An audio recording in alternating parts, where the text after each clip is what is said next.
안녕하세요. 저는 이탈리아에서 온 소피아라고 합니다. 제가 한국으로 여행 와서 가장 놀란 게 뭔지 여러분과 공유하고 싶어요. 처음에 제가 한국에 가기로 결심했다고 하니까 친구들이 다들 놀라는 표정을 짓더라고요. 어떤 친구들은 왜 한국이야? 다른 좋은 나라들이 많은데 왜 굳이 한국을 가려고? 라고 묻기도 했어요.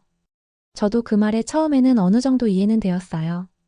예전에 일본 여행을 갔었는데 그때 여러 가지로 실망한 이유로 아시아 쪽으로는 가지 않겠다고 다짐한 적이 있었거든요. 물론 일본도 나쁘지 않았지만 기대가 커서일까요? 실망이 컸던 여행이었어요. 한국은 제가 좋아하는 K-팝과 K-드라마 덕분에 조금씩 알게 된 나라였어요. 특히 BTS와 블랙핑크 같은 아이돌들이 세계적으로 유명하다는 사실을 알고 그들의 팬으로서 직접 한국을 방문하고 싶다는 생각이 들었죠. 한국 음식도 너무 맛있다고 들었고 김치나 비빔밥 같은 전통 음식을 꼭 먹어보고 싶었어요. 그런데 친구들은 여전히 왜 굳이 한국이냐며 다른 나라를 추천했어요. 프랑스나 스페인 같은 아름다운 나라들이 있는데 왜 그렇게 멀리 가냐는 말도 들었어요. 친구들은 제 생각을 다 이해하지는 못하는 것 같았지만 그래도 제 선택을 존중해주고 잘 다녀오라고 응원해줬어요. 저는 한국에서 새로운 문화를 경험하고 다양한 사람들과 만난 경험을 친구들에게 꼭 알려주기로 약속하고 떠났죠. 제가 한국에 와서 정말 감동한 의외의 부분이 있어요. 바로 에어컨 실외기예요. 자그마치 에어컨 실외기라고요. 여러분 아세요? 이탈리아에서 에어컨을 설치하면 대부분 건물 외벽에 실외기를 두는 것이 일반적이에요. 하지만 이탈리아는 건물 보존에 대한 규제가 엄격하기 때문에 그 건물의 외관을 해칠 수 있는 실외기를 설치하는 것도 매우 제한적이에요.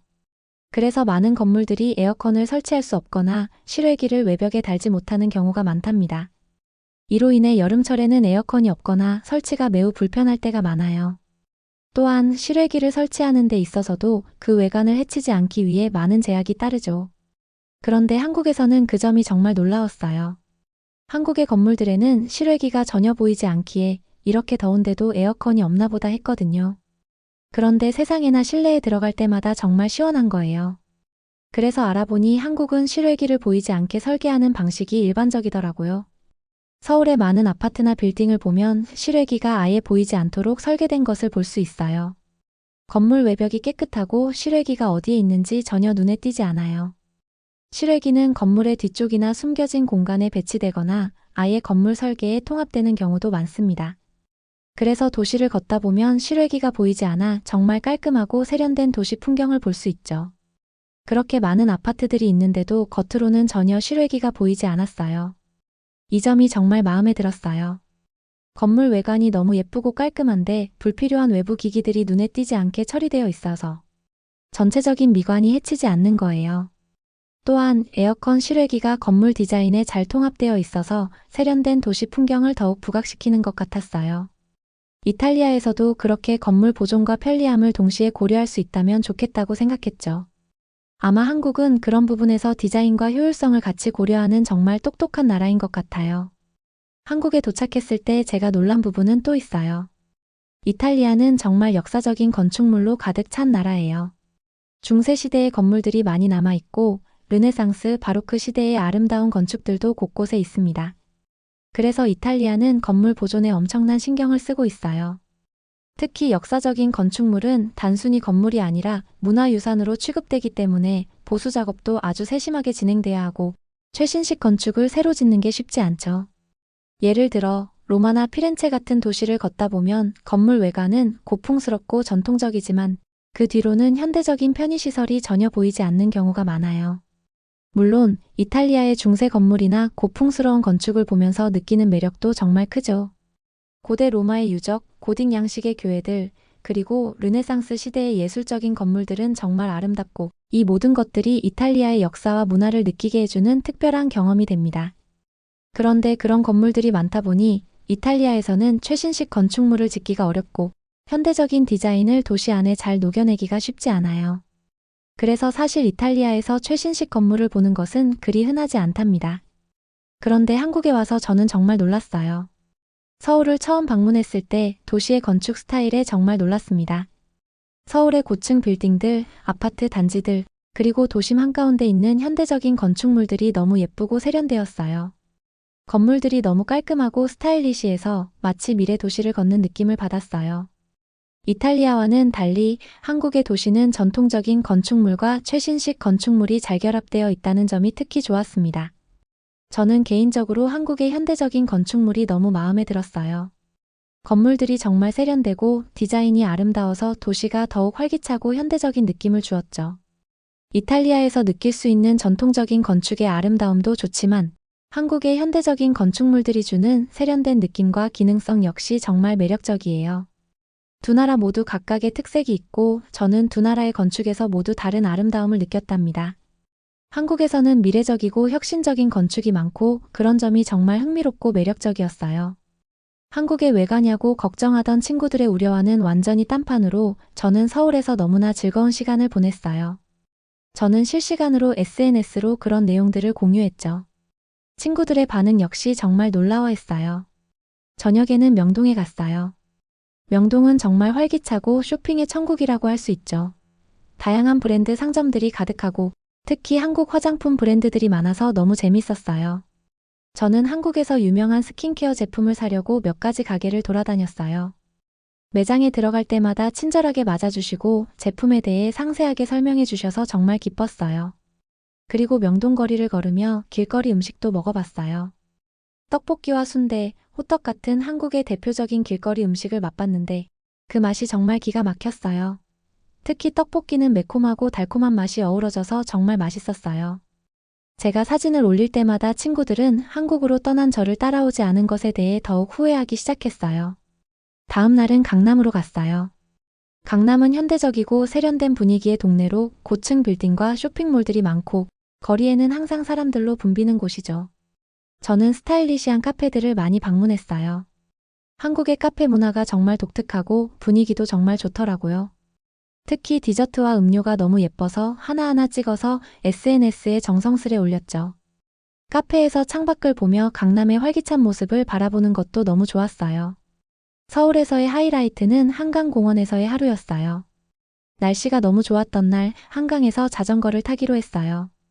한강은 서울의 큰 강으로 공원이 잘 정비되어 있어 사람들이 자전거나 산책을 하면서 여유롭게 시간을 보내는 곳이에요. 자전거를 타고 강변을 따라 달리며 서울의 멋진 스카이라인과 한강의 풍경을 감상했어요. 특히 저녁이 되자 서울의 야경이 정말 아름다웠어요. 한강의 다리들이 불빛으로 물들어 있는 모습은 정말 멋졌어요. 이 풍경을 보면서 한국의 자연과 도시가 잘 어우러지는 느낌을 받았어요. 또한 서울에서의 여행 중에는 홍대를 방문했을 때도 정말 재미있었어요. 홍대는 젊은 사람들로 가득한 지역으로 예술적이고 창의적인 분위기가 넘쳐나는 곳이에요. 거리 공연이나 길거리 미술 작품들이 많아서 보는 것만으로도 즐거웠어요. 홍대 근처의 맛집에서 맛있는 음식을 먹고 또 예쁜 카페에서 커피를 마시며 친구들과 이야기하는 시간이 정말 소중했어요. 이런 서울에서의 여행 이야기를 친구들에게 전했더니 모두 너무 부러워했어요. 서울의 명동에서 쇼핑하고 길거리 음식인 떡볶이와 호떡을 먹었는데 그 맛이 정말 맛있어서 자랑했더니 친구들이 우리가 서울에 가면 꼭 먹어야겠다 며 입맛을 다시더라고요. 그리고 한강에서 자전거를 타면서 서울의 멋진 야경을 보았는데 그 이야기를 하자 한강에서 자전거 타는 건 정말 로맨틱하고 멋질 것 같다고 모두 가고 싶어 했어요. 서울에서의 즐거운 경험들이 친구들에게 큰 부러움을 샀답니다. 한국을 여행하면서 디지털 기술과 인터넷 인프라에 대한 편리함은 정말 인상 깊었어요. 서울에서 제가 느낀 가장 큰 차이점은 바로 이 부분이었죠. 우선 서울에 도착하자마자 대중교통 시스템이 정말 효율적이고 스마트하다는 생각을 했어요. 지하철이나 버스를 탈 때 모바일 앱이나 카드를 이용해서 아주 쉽게 결제할 수 있었고 지하철역마다 영어로 된 안내판이 잘 되어 있어서 길을 잃을 걱정도 없었어요. 특히 서울 지하철은 아주 빠르고 편리하게 연결되어 있어서 이동이 정말 수월했어요. 또 티머니 카드 하나로 모든 대중교통을 이용할 수 있어서 정말 편리했어요. 여행객인 저도 카드 하나만 있으면 교통수단에 아무런 불편 없이 이동할 수 있었죠. 그런데 예전에 제가 일본에 갔을 때와 비교해보면 그때는 좀 불편한 점이 많았어요. 일본의 대중교통 시스템은 전반적으로 매우 정밀하고 시간 엄수는 정말 훌륭하지만 외국인 여행자에게는 조금 어려운 점이 있었어요. 특히 언어 장벽이 크게 느껴졌죠. 일본의 지하철이나 버스는 대부분 일본어로만 안내가 되어 있어서 처음 가는 사람들은 어디서 내릴지, 어떻게 가야 할지 쉽게 알기 어려운 경우가 많았어요. 또 일본에서는 대중교통 결제할 때마다 현금을 사용해야 하는 경우가 많아서 카드 결제나 전자결제 시스템을 사용하는데 불편함이 있었죠. 그래서 일본에서 대중교통을 탈 때는 현금을 준비하는 게 항상 걱정이었어요. 반면 서울은 모바일 결제와 디지털 시스템이 잘 갖춰져 있어서 교통수단을 이용할 때마다 느끼는 편리함이 정말 컸어요. 제가 휴대폰으로 카카오톡을 이용해서 길을 찾거나 네이버 지도를 사용해 간편하게 목적지로 갈 수 있었거든요. 서울의 와이파이 인프라도 매우 발달해서 도심 곳곳에서 무료 와이파이를 쉽게 사용할 수 있었고 인터넷 연결이 끊길 걱정도 없었어요. 특히 서울의 QR코드 결제 시스템은 정말 편리했어요. 길거리 음식이나 작은 카페에서조차 QR코드로 간편하게 결제할 수 있어 현금을 거의 사용하지 않아도 될 정도였죠. 한국에서는 또한 모바일 결제가 매우 잘 되어 있어서 카카오페이나 네이버페이 같은 앱을 통해서 음식점이나 상점에서 결제를 할 때마다 매우 빠르고 간편하게 처리할 수 있었어요. 이런 점에서 한국은 정말 디지털 기술이 생활에 깊숙이 스며든 나라라고 느꼈습니다. 일본에서도 인터넷은 잘 되어 있지만 한국처럼 모바일 결제나 와이파이 환경이 이렇게 편리하게 일상에 녹아있는 곳은 처음이었어요. 또한 음식 배달 서비스도 정말 편리했어요. 한국은 배달의 민족이나 요기요 같은 앱을 통해서 음식이 집까지 정말 빠르고 쉽게 배달되는데 이 시스템이 정말 인상 깊었어요. 일본에서도 배달이 있지만 한국처럼 이렇게 다양한 음식을 앱을 통해 빠르고 쉽게 주문할 수 있다는 점은 정말 놀라웠죠. 저는 특히 여행 중에 길에서 피곤할 때 간편하게 음식 배달을 시켜서 호텔에서 편안하게 먹을 수 있었던 점이 너무 좋았어요. 한국에서의 여행은 정말 모든 면에서 기대 이상이었고 저는 매일매일이 새롭고 흥미로웠어요. 음식, 문화, 기술, 교통, 그리고 무엇보다 친절한 사람들 덕분에 저는 정말 행복한 시간을 보낼 수 있었어요. 그래서 친구들에게 한국은 정말 다양한 매력이 있는 나라야. 절대 후회하지 않을 거야. 라고 자신 있게 말했어요. 그리고 친구들도 제 얘기를 듣고는 그런데 한국 여행은 언제 가면 좋을까? 하며 벌써 여행 계획을 세우는 친구들도 있었답니다. 그래서 한국은 이제 저에게 잊지 못할 추억을 남겨준 나라가 되었어요. 여러분 기회가 된다면 꼭 한번 가보세요. 정말 후회하지 않을 거예요.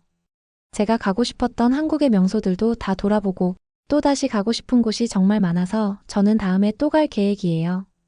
제가 가보지 못한 곳 중 한국에서 꼭 가봐야 할 멋진 곳이 있다면 추천도 많이 해주세요. 저는 한국의 매력에 더 빠질 준비가 충분히 되어 있거든요. 여기까지 이탈리아인 소피아의 사연이었습니다. 오늘도 끝까지 들어주셔서 감사합니다. 구독과 좋아요로 응원해주세요.